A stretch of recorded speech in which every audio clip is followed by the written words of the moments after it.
Hello and welcome, I am Gar1onriva's. This has been a big year for discovering new things that I absolutely love. And because of that, I wanted to do another one of these videos. Last one of these I did was 5 years ago in 2020, which had such big things as the Miskatonic, Arknights, and D&D, all three of which I still think about on a very regular basis to this day. Now that we have some other big competitors for the Daily Thoughts category, here are my top 5 things that I discovered in 2025. First of all, to clarify, most of these have been around since before 2025, but this is the year in which I discovered them, and that's why they're in this list. So to crack straight on, number 5, RimWorld Odyssey. Now, it may seem weird to have a DLC for a game that I've been playing for years in this list, but let me explain. RimWorld is one of my favourite games ever, and it is absolutely my most played game on Steam, with, at the time of recording, over 1,400 hours. About 400 of those were in the last year when Odyssey released. Odyssey is the 5th DLC expansion for RimWorld and focuses on adding a grav ship for the most part and various new biomes, but it's the grav ship that really won me over. Because I've had a bit of a mixed opinion on the majority of, well, basically every single other RimWorld expansion. I think they're good ideas, but they're done very poorly. Odyssey is a brilliant idea, done brilliantly. So it integrates perfectly with the game. It gives, it overcomes an issue which late game RimWorld has of not really having any reason or way to travel very far, so you never really need much of a planet beyond your little base. And the scenario it adds is one that I find really interesting and engaging, where you're being pursued and have to constantly move and do not have a fixed pace, and you just live on your ship. And it's all done so brilliantly. It's a thoroughly well-done expansion for one of my favourite games, so it's one of my favourite things from the year.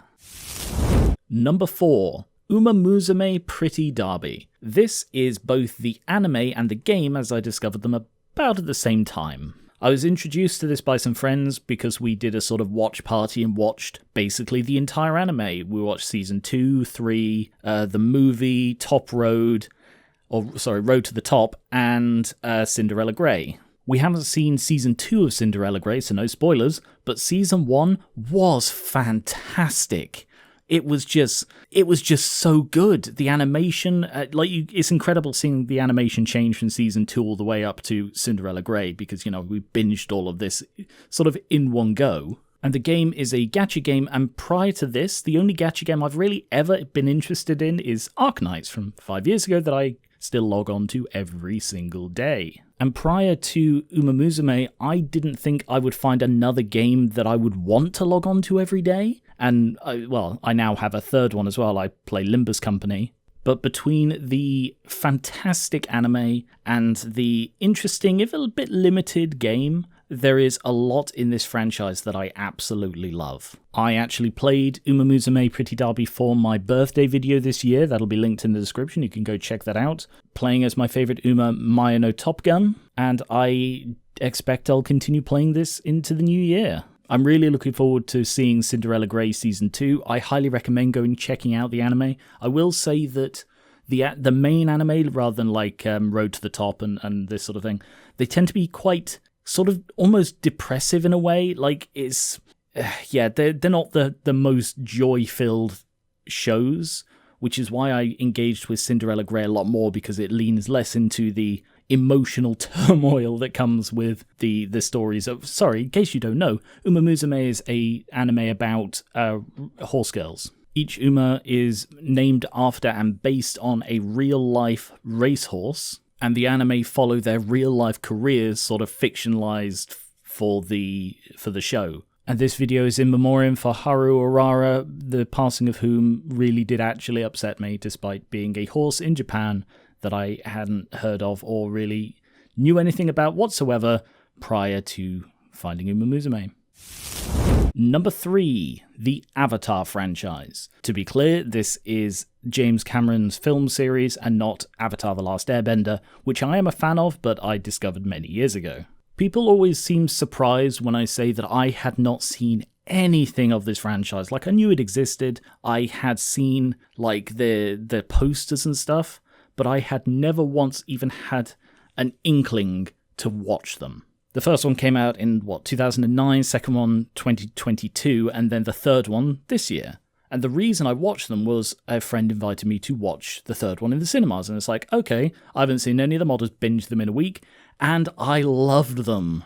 I really went into the movies expecting them to be very basic, sort of relying almost entirely on the CGI, with like basic story, basic characters, this sort of thing, and just the CGI being the big selling point. While the CGI is spectacular in all three, with the 2009 still holding up for the most part, it was the world and the themes and the characters that really sold me on it. I'm not going to give any spoilers whatsoever, but it kept surprising me. Things that flatly expected to be the case weren't. Things that I just didn't see coming whatsoever happened, and it didn't spell stuff out. There was so much subtle storytelling, so much more than I ever expected, that it just blew me away. And I definitely say that Avatar is now in my top 3 movie franchises of all time. Up there with, like, Lord of the Rings. Number 2, Of the Devil. This is a visual novel detective lawyer game that I have been playing on my channel. You can check out the entirety of it. The playlist is in the description. At the moment, I have only played the episode 0, episode 1, and a very tiny bit of episode 2, which came out like a week ago. But right from the beginning, right from episode 0, I knew I loved this, and that only increased as I played episode 1 as well. It is a cyberpunk series, and I won't give any spoilers, you should definitely go watch my series, again, linked in the description, but it has beautiful art, it has an intriguing story, intriguing mysteries, and it is so intelligently written. It has some of the most natural, flowing, and realistic dialogue without being sort of all ums and ahs, actual realistic for how a conversation moves rather than the noises people make, which is how people tend to do realistic dialogue. It didn't feel slow like a lot of visual novels do, and as I said, it's very intelligent. It's one of the only things where a conversation about the morality of what makes an android lesser than a human in the eyes of the general public can just fit into a scene, and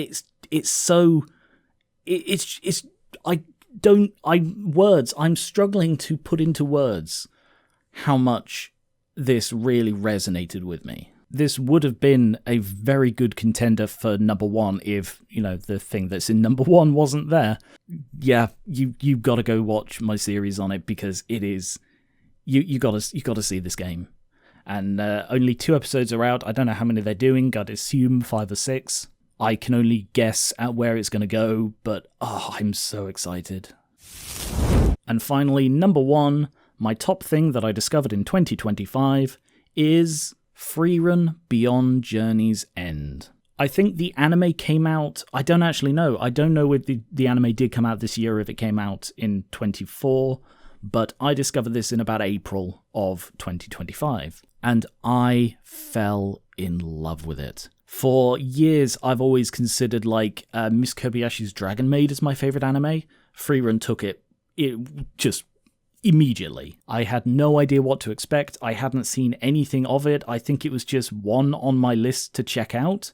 I don't remember why I started watching it, but I did, and it's one of the best decisions I made this year. It's so good. I get a bit self-conscious when I'm gushing over things I like, so apologies about that.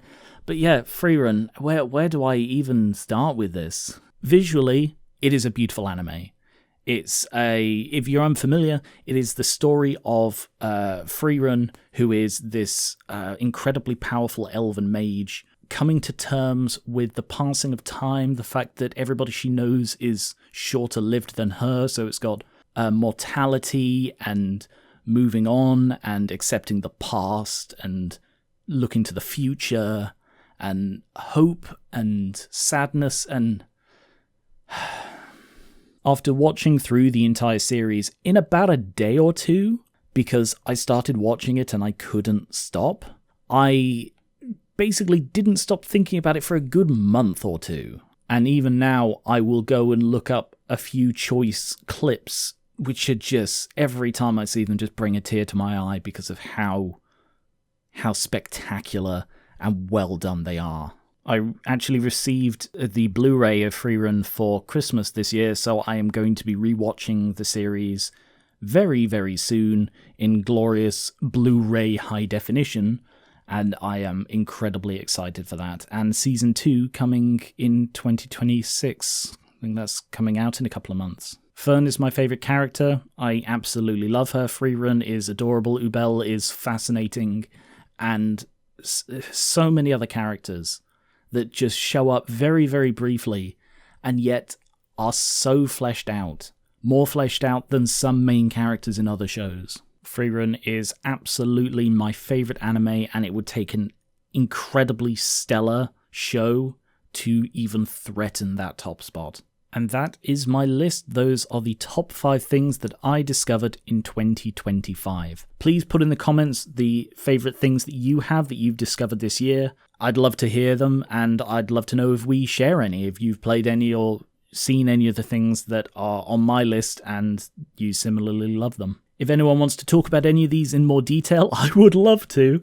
Come to the Gar1onriva Discord, linked in the description.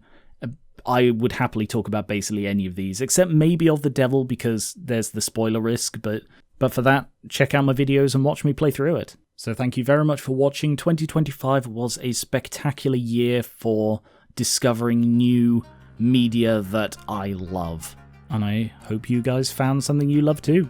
So thank you very much for watching.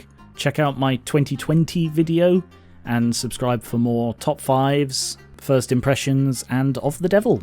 And I will catch you later.